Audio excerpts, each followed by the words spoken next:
All right, so I want to talk really quick about child abuse and my experiences with it. Because I haven't been completely honest about my family life. I've been kind of indirect about everything. But the thing is, my mom just went back to prison, and I'm tired hiding things that have happened in order to, protect, the feelings of self-worth for other people. So my mom just went back to prison for 6 months, and she's not even going to hear this. So there's no point in me really hiding it. But, really with this video, what I want to try to get across is how to recognize child abuse. Because the hard thing, especially as an adult, or actually as a kid too, that's how it starts, is you don't realize that you were abused. Because the thing is, a lot of abuse can be really subtle. Emotional abuse is just as valid as physical abuse. And you got to keep in mind, if your parent hits you, in a hostile manner, a non-neutral manner, one time, that's child abuse. And it only takes one time, one traumatic experience to cause PTSD. And that's what I'm really starting to understand now, because it's starting to seem as if my panic disorder may in fact be complex PTSD developed in reaction to child abuse.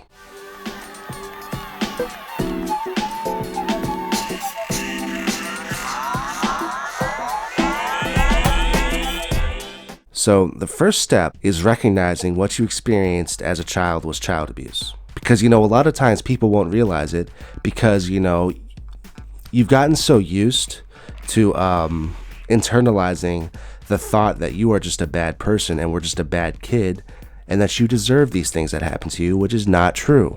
There's no such thing as a bad kid. I mean, if somebody is born as a psychopath or a sociopath, maybe you could argue that that person was born bad.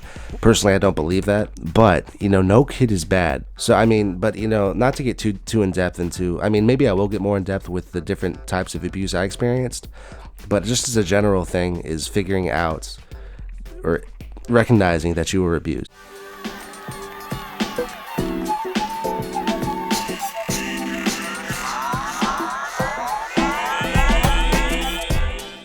Now the second step, which is the hardest step, is accepting that you were abused.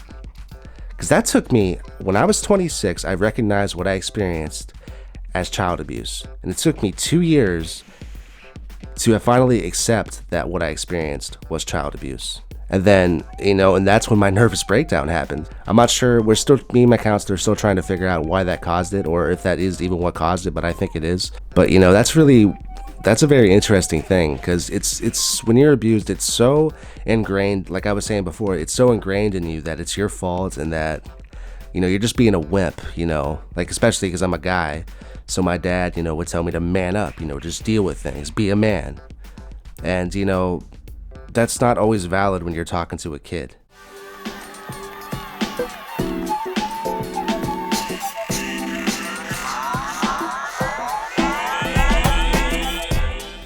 And the next step is accepting that the abuse was not your fault. It's not your fault.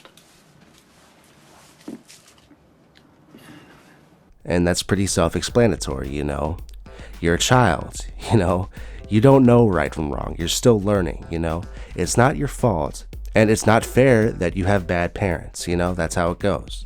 And then the fourth and longest step,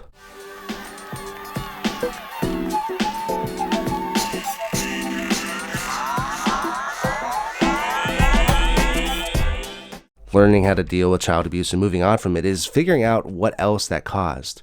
Because, for me, I'm dealing with borderline personality disorder, bipolar disorder, and panic disorder caused by the child abuse, and potentially PTSD. We're still trying to determine that. But, it takes, because especially with me, because mine started as sibling abuse when I was 4 years old.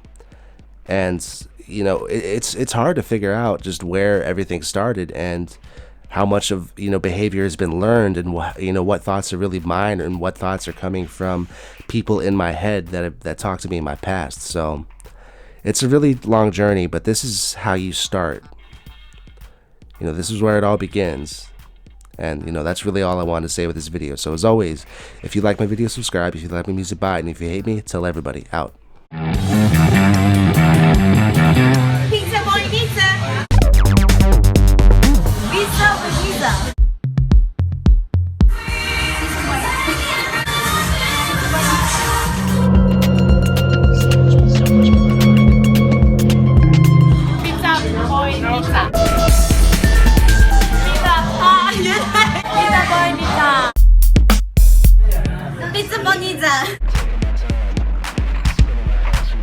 Pizza buenizza.